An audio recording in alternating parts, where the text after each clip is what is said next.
Subscribe करें हमारे YouTube channel साधना gold को और पाएं वीडियोस सबसे पहले।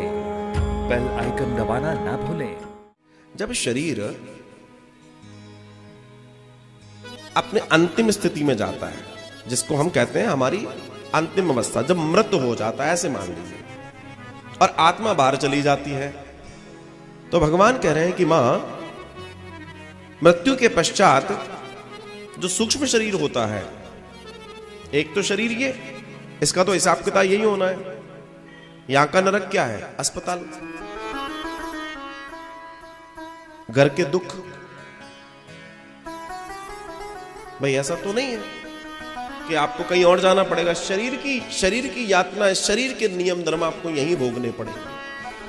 फिर बचा वो सूक्ष्म शरीर।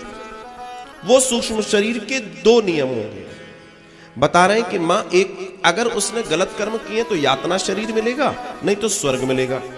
तो स्वर्ग मिल गया तो आनंद हो गया, चलो आगे की बात करते हैं।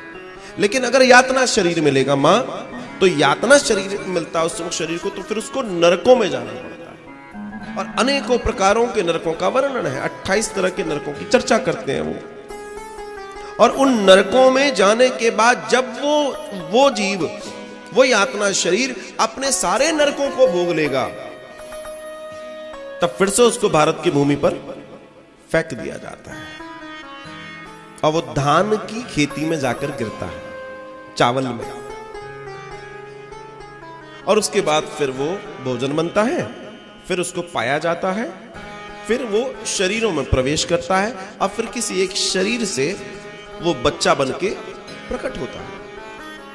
तो वो बता रहे हैं कि हमारे यहां संस्कार है। उन संस्कार में एक संस्कार गर्भाधान भी है। वो एक महान संस्कार था जिसे आजकल लोग भूल चुके हैं, लेकिन प्रक्रिया वही है। उसमें नक्षत्र, उसमें तिथियां, उसमें मुहूर्त आदि बहुत सारी चीजों का ज्ञान होता था, और एक बड़ी प्रक्रिया के तहत तैयार होकर उस समय का इंतजार होता था, गर्भाधान किया जाएगा। एक ऐसे योग्य व्यक्ति के जीवन को बनाने की प्रक्रिया होती थी जो देश, समाज, संस्कृति के लिए कल्याणकारी जीवन देगा।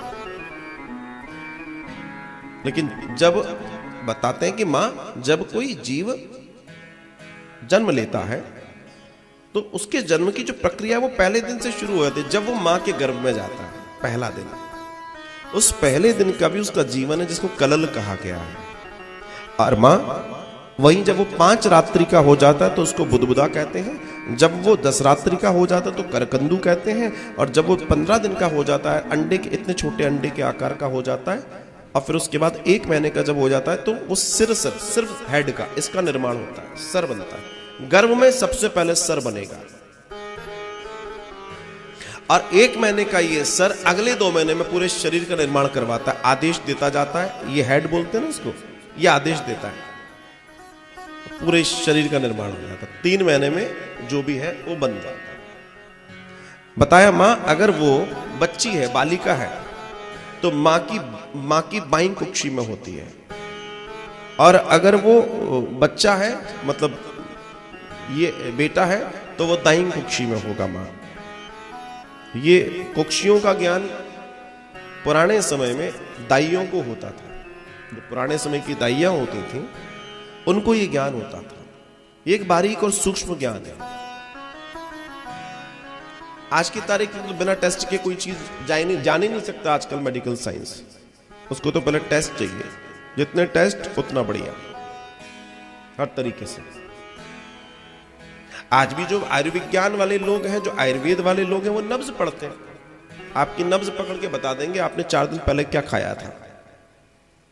वो आपकी नब्ज पकड़ के बता देंगे कि आपने 6 दिन पहले लगता है पालक खाई है, बता देंगे आप। देखिए विज्ञान कितना महान था। बिना आपका ब्लड निकाले, बिना आपके बहुत सारे पैसे खर्च किए, सामने पूरी प्रकृति आ जाएगी। आयुर्विज्ञान की ताकत है। तो मां, इसी तरह से 7 महीने जब होते हैं गर्भ में, तो 7 महीने की तैयारी में एक बच्चा अपने पूर्व जन्म के सारे प्रकरणों को याद करता है और वो सोचता है कि अब क्या, कैसा, क्या मैंने क्या किया था, पूर्व जन्म की यादें होती हैं उसको। तो वो भगवान से कहता है, भगवान मुझे इस बार बड़ा सुंदर रखना, मैं तुम्हारा खूब भजन करूंगा, बिल्कुल मैं इस बार भटकने वाला नहीं हूं, आप चिंता मत करो, मगर मुझे यहां से निकालो, मैं बहुत दुखी होगा। उल्टा लटका रहता है बच्चा बेचारा, मुझे आप यहां से निकालो, गर्भ को भी नरक कहा गया है, मुझे यहां से निकालो मां। तो उन्होंने कहा कि ठीक है। अब इसके बाद मां क्या होता है कि बच्चा 10वें महीने में गर्भ से बाहर आ जाता है। कसमें तो खाकर आया था, गोविंद तुम्हारा नाम लूंगा, लेकिन बाहर आने के बाद दुनिया वाले उसे अपने नाम के साथ जोड़ देते हैं और ऐसे ऐसे नाम देते हैं और ऐसे ऐसे काम करने में लग जाता है। फिर उसको सिखाया जाता DOG डॉग, जबकि GOD गॉड भी सिखाया जा सकता था। कहने का तात्पर्य दुनियादारी में लगा दिया जाता है। मगर अगर जीव के संस्कार पुष्ट हैं और मां उसकी मां चाहे,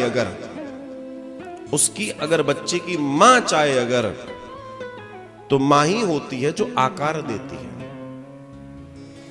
कपिलदेव भगवान कह रहे हैं एक बालक के, एक बालिका के सर्वांगीण विकास में सबसे ज्यादा योगदान उसकी मां का होता है। मां का जो भी निर्माण होगा उसमें सबसे ज्यादा रोल मां का है, क्योंकि पिता ज्यादातर घर से बाहर रहते हैं और मां बच्चों के साथ रहती है। वो बात अलग है कि आजकल माताएं भी नौकरी कर रही हैं, तो फिर मैं एक कटाक्ष देता हूं।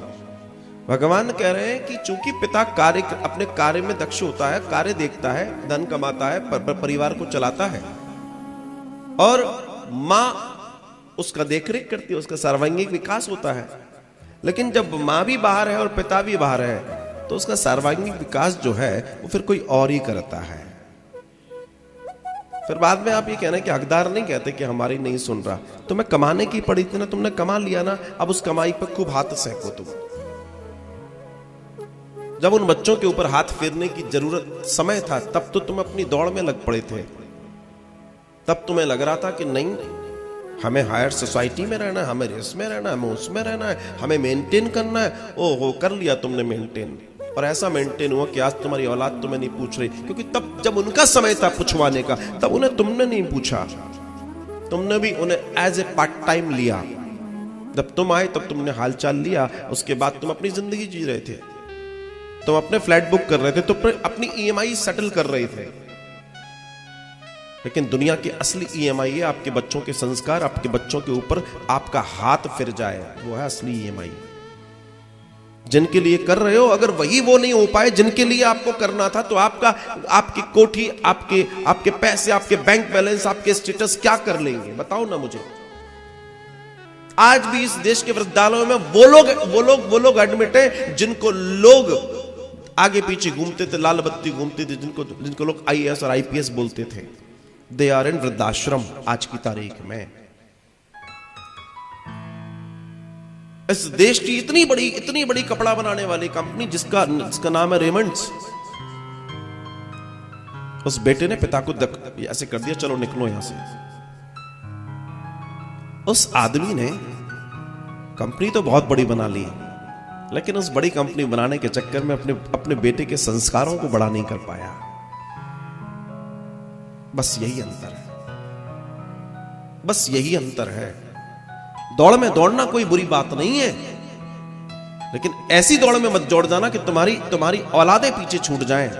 वो अपने माता पिता का प्यार के लिए डोलें, और जब उनको वो प्यार नहीं मिलेगा तो कोई पड़ोसी प्यार दे जाएगा, अपनी तरीके से मोड़ लेगा, गलत संगत मिल जाएगी, कुछ हो जाएगा, तो दोष मत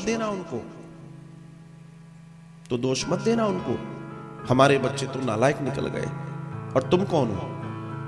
तुम उस समय क्या कर रहे थे जब उनको पैम्पर चाहिए था, जब उन्हें लाड़ चाहिए था, जब उनको अपनी मां की गोद चाहिए थी, तब उस समय तुम क्या कर रहे थे? तुमने कभी इस बात पर विचार किया? अगर किया तो ठीक है, नहीं तो अंग्रेजी में एक कहावत है, गार्बेज इन गार्बेज आउट। कचरा डालोगे कचरा निकलेगा, कुल मिला के जो बोगे वही काटोगे। सत्संग सिखाता है कि जीवन को कैसे जिए। इसलिए नहीं आपको धर्म सभाओं में जाने के लिए बोला जाता है कि आपके पास समय है, इसलिए भेजा जाता है कि जो समय है उसका सदुपयोग करके अपने परिवार को श्रेष्ठ बना लो, अपने परिवार को श्रेष्ठ कर लो, अपने जीवन को श्रेष्ठ कर लो। कई बार अपनी दौड़ में कुछ लोग ऐसे दौड़ जाते हैं कि पीछे का ध्यान ही नहीं रहता। वो बहुत कम ऐसे बिरले लोग होते हैं जो जीवन में दौड़ते भी हैं और साथ में अपने परिवार को भी सहेज के चलते हैं। उस दृष्टि में मुझे वो बंदरिया बड़ी अच्छी लगती है जो अपने लाल को चिपकाए घूमती है, चाहे कहीं भी जा रही है।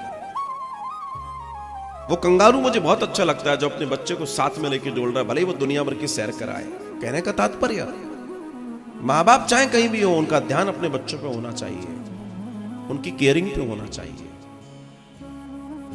मैं विरोध नहीं करता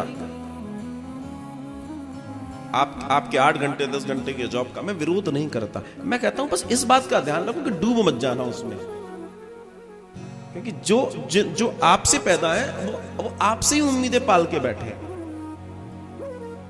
उनकी उम्मीदें कोई और पूरी नहीं करेगा, और किसी और ने अगर पूरी कर दी धोखे से तो तुम्हारे हाथ में कुछ नहीं आने वाला, फिर वो उनके लिए सब कुछ हो जाएंगे। तो ऐसा भी जीवन ना जी लेना, ऐसी भी दौड़ में मत दौड़ जाना कि ऐसी घटना घट जाए। बस इतना सा तात्पर्य है मेरा कहने का। बच्चों को संस्कार दीजिए, बच्चों को समय दीजिए, टाइम दीजिए। आप जितना ज्यादा हो सकता है टाइम दीजिए। अगर आपको लगता है कि आपके घर में ठीक है जितना आ रहा है, देखो ये खेल ज्यादा से ज्यादा, ये जो स्ट्रगल है ना लाइफ का, 20-22 साल तक का रहता है। जैसे ही वो